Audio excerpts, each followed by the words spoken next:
It's my pleasure to welcome back JR Nyquist. Welcome back, Mr. Nyquist. Thanks for having me. Yeah. Well, I think our audience knows you well. You've spoken many times about the international situation, and we'd like to ask you about the situation in China and the prospects for peace or war with the U.S. Well, of course, as everyone knows, the ruling ideology in China is Marxism-Leninism, and Mao built the Marxist-Leninist system in China as communism with Chinese characteristics. And after Mao's death, Deng Xiaoping said it's glorious to be rich, and they did their own NEP. NEP is the new economic policy of Lenin. After the Russian Civil War, Lenin said, we don't know how to build a communist economy. Marx didn't tell us, so we're going to retreat into state capitalism. And that's the system that the Soviet Union had, and that's the system that China has.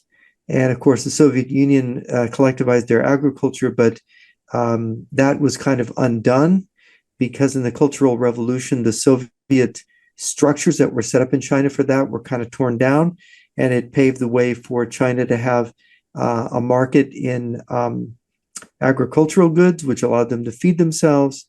And of course, they convinced the West, they convinced us that they're really capitalist and that we need to do business with them and that we can't resist their cheap labor and the fact that they don't care if they pollute their groundwater or they pollute their air, and that we can build everything over there cheaper because of lack of regulation and cheaper labor.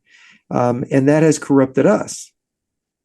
And that has been China's grand strategy to get the capital they need to build the biggest navy in the world, to build nuclear weapons that they're now building very quickly, and to create the infrastructure for a military system that can destroy the United States. Okay, well, that's a lot to unpack, but I mean, isn't it true that virtually every major corporation that has been started in the United States is very, very involved in China? I mean, there's Apple and Microsoft and Google, and I mean, I think all of them are. That's a huge market that they want. They want to keep that. Well, certainly Microsoft, selling computers and software, selling software, sorry. China has 4 times the population of the United States. So they think, well, it's 4 times the market. And when China surpasses the United States in its economy, which people have been expecting for a long time, we don't want to be left out of that market. Right. What they're failing to realize is that the leaders of China are communists. The market is being used by them as a way to penetrate the United States, corrupt businessmen, by politicians or influence politicians in order to basically defeat us strategically. And that is how they've been proceeding for the last 30, 40 years. And we have pretty much succumbed to their attack because it was just, whether it's big pharma or whether it's, major corporations like Microsoft and Google or, BMW, Mercedes, whatever car company goes in to China, they basically get raped because China says, oh, you're breaking our laws. You owe us $1 billion or $2 billion. And of course, these corporations have made a lot of money in China. So they suddenly realize there goes their profits, but they're still making it okay. And China then also demands that they transfer ideas, technology. So they steal copyrights and they steal patents and they steal material that is intellectual property and appropriate it. And so they don't have to spend the same on research or have to pay certain fees because they don't respect our basic laws that you invented that, you own that. You've got the copyright to that or the patent to that. you need to be paid. They don't respect any of that. So their system is riding roughshod over us. And then they've lowered their currency. They have really two currencies. They've lowered their trading currency down so low that we can't compete. Hmm. They have manipulative trade practices to knock out industries. Let's say they want to make all our shoes, or they want to make all of our cell phones. They dump on our market, and they make it so cheap that nobody here in the US can make it. Right? Mm-hmm. And so we don't have protection. We have all these Republicans and even these Democrats that believe in free trade. So what happens to us? We get deindustrialized. Right. We lose our industry. So that now China in shipbuilding, it's cheaper to build ships in China. Well, now we can't keep up in terms of building our Navy. So the Chinese are they are able to build a Navy every year the size of the French Navy, and we can't even keep up with our needs. And we're dependent on China for many things. No, I was going to ask you, I mean, aren't there kind of essential components of all kinds of things in America that are made in China? I mean, well, there are essential components of things that China needs too, and China needs food. That's the really essential thing, because they can only, given the flooding and alternating floods and droughts that China's hit with, in any given year, China maybe can feed 60% of their population, maybe only 50. So they have to import a lot of food, but there's also configured chips that Japan, South Korea, and Taiwan make, and the US makes.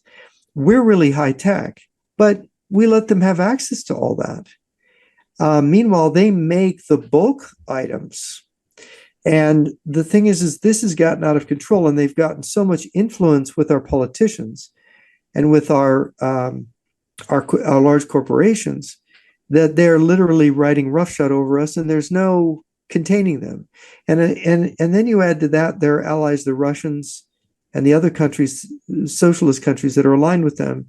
And you've got this real problem that socialists in the United States have the upper hand and are getting the upper hand. And the US hasn't built a nuclear warhead since 1992.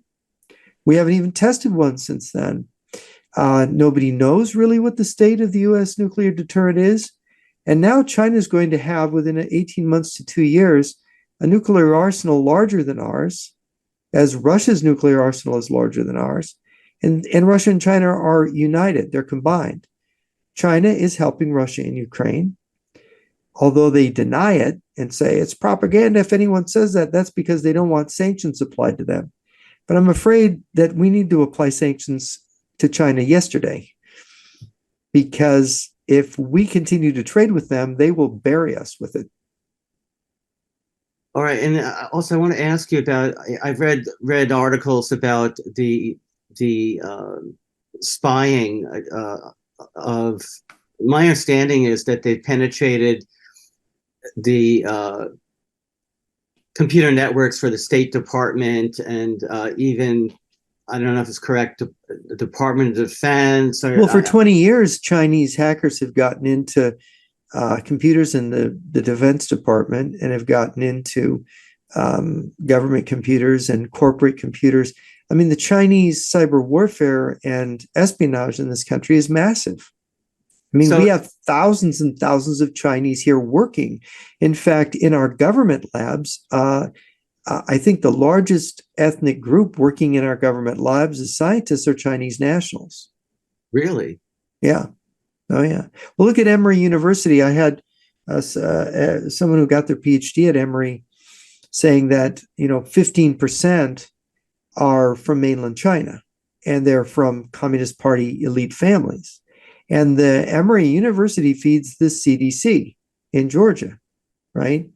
And other, the National Institutes of Health, all these. So if you're going to do a biological attack on the United States, right, wouldn't you be infiltrating Emory and the CDC right, and the National Institutes of Health? And wouldn't you be trying to compromise or buy up people like Fauci and certain scientists and wouldn't you want to be compromising big pharma by offering them really cheap production of pharmaceutical ingredients and vaccine precursors so that you could get into there? Because after all, this is the vector for a bioattack, right?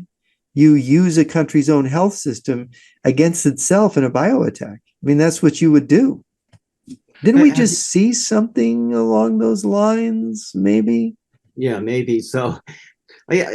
Tell me, I've heard about a race specific, the attempt to develop viruses or biological attack agents that can target certain genetic, races or ethnic groups. Or do you know anything about that? Yeah, the Chinese are, and you can look, there are researchers here in the US, and the True the Vote folks ran into this, and some of the data they found that the Chinese were gathering massive data on Americans, including DNA data on Americans and on Americans' medical records, and Americans' financial data. The danger of China collecting DNA data on Americans is that they could design a genetic specific bioweapon.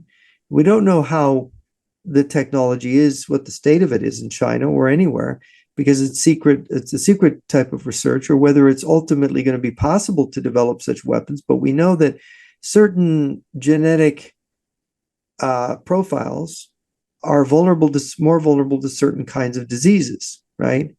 Given your history. Right. So you've got, among Black African Americans, you got sickle cell anemia.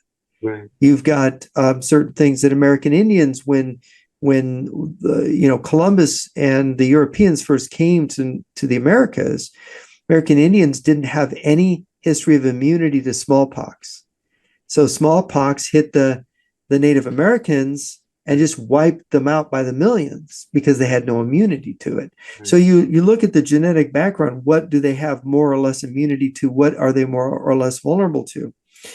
And you can sort of make your attack on that basis. This was mentioned in a speech by former Chinese Defense Minister Chiao Chen about 20 years ago. General Qi talked about biological weapons that could target specific ethnic groups. And that, they didn't know how long it would take to develop this science, but this might be a way to go against the United States. All right. Well, okay. Let's talk a little bit about the COVID pandemic. And I know there's a lot of entanglement. There's the University of North Carolina. There's the Wuhan Institute. There's our own Department of Defense somehow being involved with our response to COVID. Can you unpack that for us? Yeah, well, as everyone knows, the COVID-19 virus came out of China. Right. And people like Dr. Li Mengyan will tell you it came from the lab. There's been, Fauci broke the law, I think. I think he lied. I think he knew perfectly well that virus came out of the Wuhan, level 4 lab, biolab. And that's really a biological warfare lab in reality. And it's this virus, the only question is, was it released on purpose or did it escape accidentally? And the Chinese have these different tiers of disinformation saying, oh, it came from a wet market. And then, you were a tinfoil hat conspiracy person if you said it came out of the lab. But the evidence shows it came out of that lab. And then they have the story about how it escaped the lab. But I think rather, I no longer believe anything coming out of China where they have these alternate stories. Look, China has a very severe economic problem due to the fact that they had a one-child policy. You have two parents are only allowed to have one child. What happens after 40 years? You have one child supporting two elderly parents, right? So now you're upside down in your population and you have to support, you have twice as many elderly people. And how do you support that? and you're a socialist system. You're basically a market socialist system, or state capitalism, however you want to describe it. And so they have to take care of these people. Well, what is the best solution? To have a disease that sweeps through China and mainly kills elderly people, right? Okay. Sounds like New York State. Okay. Does that sound vaguely familiar? A disease like that? Where then you lock people in their apartments and then you even don't feed them on purpose so they die there. Right. So that you are actually killing off that elderly population as fast as you can so you can right your boat, so that you can make your economy work. And then then the fringe benefit is that virus goes abroad. Right. And then if you can convince the blackmailed officials or the people you've recruited in the enemy, through the World Health Organization, is just a puppet of China, right? So through the World Health, you impose lockdowns that severely damage the U.S. economy, the economy of the NATO countries, the economy of the countries that would traditionally are the enemies of communism. If you damage these economies sufficiently, you weaken them while you're building up and you're actually using the virus to strengthen your economy. Right. And then there's the question of why, when you have great antivirals like ivermectin and hydrochloroquine, right, you're pushing vaccines. By the way, experimental vaccines and vaccines are always problematic in terms of their safety, and which are not properly safety tested. And the pharmaceutical companies are, basically protected by law against being sued if these vaccines proved harmful. So why are you pushing these when they are perfectly decent? And then the medical community is pushing like remdesivir, which is as an antiviral, which kills the patients, right? Right. And intubation, which is not the right strategy. When you can give the patient ivermectin or hydrochloroquine and zinc, and you can contain the infection that way. The question is why? Whenever you see some piece of nonsense that's harmful, right, whether it's the global warming science, which I think 1,600 scientists just wrote a letter saying this is garbage science. Right. It is. There's not a consensus. This is nonsense. This is Climate Uncertainty and Risk: Rethinking Our Response by Judith Curry. This just came out this year. Right. Mm-hmm. And Judith Curry's book is like, well, I kind of believed this at first, but then when I looked at it, it's a handful of scientists who are politically on the far left, right? Right. Who are pushing this as an attack on capitalism. If you can get the West to shut down its diesel production and its gasoline production, and you can shut down the power plants, you can basically shut down the Western economies and starve everybody in the West, and then just wipe us out, collapse our economies. By our own believing this narrative, we're wiping ourselves out for them. Yeah, I totally understand what you're talking about, but my question is our own Department of Defense, my understanding is that our own Department of Defense was in charge of our response to COVID, that Deborah Birx was apparently chosen by or directed by people in the department of our own Department of Defense. I'm just curious if you've heard anything about that. Yeah, well, you're talking about the wilderness of mirrors. Look, bureaucracies are wilderness. It's like a forest, a bureaucracy. Right. And you have all these narratives. See, the communists, if I was China and I was attacking the United States, what would happen if we found out that China was doing it and that you were killing millions of Americans? What would be the response? Would we nuke China? Because that's officially the policy of the United States. If China attacks us with a bioweapon, our policy is to respond with nuclear weapons. Right. So if you're China, you don't want to get caught doing this, do you? So what's the number one thing you have to do? You have to have a patsy. You have to infiltrate American intelligence, American Pentagon, the CDC, the National Institutes of Health. You have to infiltrate it. You have to get agents there, and you have to get and since you're trading with America and Big Pharma, you have to get those people to compromise themselves in some way. And then you have to sort of set them up so it looks like they did it. Okay, all Because right. then when, let's say, this vaccine or other vaccines, they find out that 10 million or 100 million Americans are going to die because they were vaccinated in response to a pandemic. I'm not saying that that's the case here. Although I think if I'm a Chinese general, I'm thinking, I kind of want to do that. I want to evolve towards that, but I got to be careful again not to get caught. So you have to evolve these narratives that make it all the fault of the Defense Department or DARPA or the CDC or Mr. Fauci, put it all on them. But what you've done is you've spent years cultivating these people to work with you on viruses and to work with you on, let's defend the world against another, pandemic that had like the pandemic that happened 100 years ago. Let's start thinking ahead. And then you lure them in and you give them money, you compromise them. Then you compromise them because then they do stupid stuff like send a virus to China to be to have gain of function. Right. And then they say, well, the Chinese go, we aren't trying to attack you with a bioweapon. Your own Pentagon is. Now think about how absurd that is. The Pentagon exists to defend us. Right. Why would the Pentagon attack us? So you get these narratives that say the CIA killed Kennedy. You mean the letters CIA? Everybody in the CIA? What people in the CIA? No, it's the KGB agents in our government working with the KGB, working with the Chinese communists. It's the communists doing it. It's right. The communists stupid.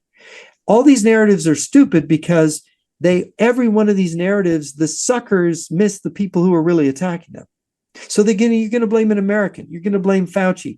Figure out how the Chinese compromised Fauci, or how they tricked Fauci, or how they tricked us into doing ourselves in. Everybody's a dupe. I'm sorry, we're all dupes. You have these narratives that capitalists, there's a conspiracy above communism. The capitalists are doing it. Look at the John Birch Society. They've been saying for years that communism is a capitalist conspiracy. So who do they see as the enemy? Capitalists. The same enemy the communists have, right? Okay, I see. That's not a coincidence, by the way, well, that we end up, see, this is called active measures. This is the brilliance of the communists, is they get us to blame ourselves when they have been doing this to destroy us. Well, let me ask you about another narrative, okay? You have Google, you have the World Economic Forum. Communist fronts, by the way. Okay, well, you know what a communist front is. So yeah. Klaus Schwab has a bust of Lenin in his library. And by the way, it's a private organization. How many nuclear weapons does Klaus Schwab have? He's a nobody. He's just a guy who runs this NGO and says that China's political system is the model we should be following. Well, that means he's really a spokesman for China. And he's been best buddies with Putin for many years. Right. He started as a protege of Henry Kissinger, and Henry Kissinger was, oh my gosh, accused by Britain's leading spy in communist Poland of being recruited by the GRU in 1945 when he was Sergeant Henry A. Kissinger. So that's the pedigree of, see, we want to say America did it. What do you mean? All of us together did it? The CIA did it. You mean everyone in the CIA is in on a conspiracy? No. The problem is the communists engage in something called infiltration, subversion, active measures. They infiltrate a system. They do bad stuff. They have agents who are nominally Americans or might work for the CIA. He's a double agent, right? He works for the CIA, but he's really a KGB agent. So if he does something, is the CIA at fault? No, or okay. It's the KGB doing it, right? Yeah, okay. I mean, I do see your point. See what I'm saying? Klaus Schwab is just a KGB agent, working with the Chinese. The problem, of course, is that there are a lot of corporate leaders, heads of state, probably Trudeau, who essentially they certainly been influenced by him.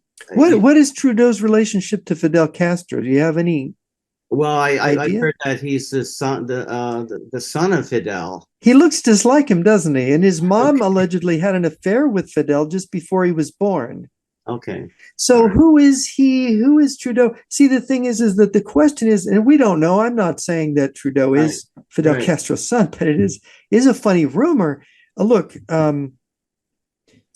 yes, Bill Gates wanted when he was head of Microsoft, he wanted to get into the Chinese market. He goes to China and they treat him like gold, and they Right. basically recruited him. Right. Um, Bill Gates is essentially an agent of China. They celebrate him. They've made him a hero in China. Bill Gates is a hero in China. When Jiang Zemin came to see George W. Bush on one of his trips, he went and saw Bill Gates in Washington State before he went to Washington D.C. Okay. Right. So the thing is that you can capture the brilliance of the communists is by pretending to be capitalists. They can capture businessmen. Oh, you don't want to miss out on this deal, Mr. Corporate Head, because we got a factory you built in China and you're making tons of money off of it. And with this cheap Chinese labor, oh, you wouldn't want to lose us to nationalize your factory, would you? Now you're on the hook, right? Right. Okay. So you got to understand these stupid, it isn't, look, everybody's a dupe.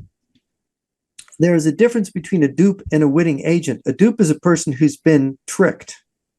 And the problem with all of our narratives on the right is we want to make the dupe into the conspirator.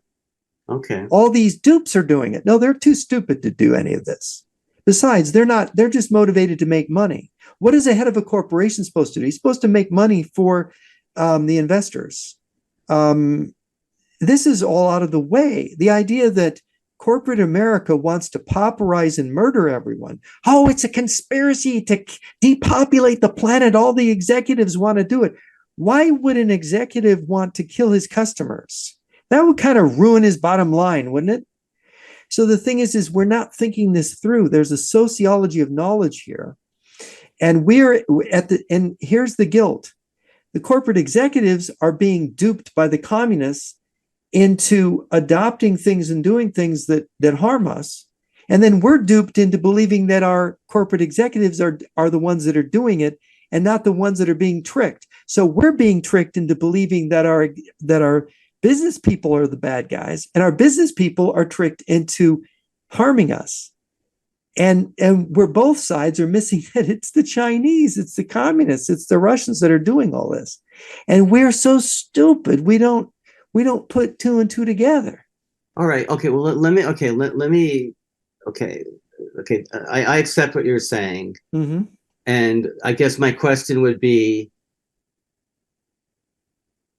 I mean, no rational person wants to have a war with And no another. rational person wants to poison his own family in his own country. No. Okay, I understand, but Right. let me finish. Okay, no rational person wants to have a war, particularly with a country that has nuclear weapons. So my question to you is, how do we unravel this? How do we unravel this without several billion people being killed or harmed in some way or starved to death? I mean, from what you've said, we have so much engagement. We're already penetrated business, government, media. I mean, the infiltration, subversion. I mean, it has been, from what you're saying, quite successful. And Somewhat successful, okay, but and then they've had failures. See, look, don't scare yourself. General Thomas Jackson, the Confederate general, who was probably the greatest general on they had a lot of good generals, but he was kind of a military genius. He had this saying. He said, "Never take counsel of your fears." okay, So this is what I see on the right, and I see it with people like Dave Hodges on the Common Sense Show. They are completely about scaring people out of their wits. We should be concerned, and we should be afraid of what is happening. But you cannot make your enemy 10 feet tall. You can't make them all powerful. You can't say that they're geniuses and we're all idiots, even though we've behaved like idiots.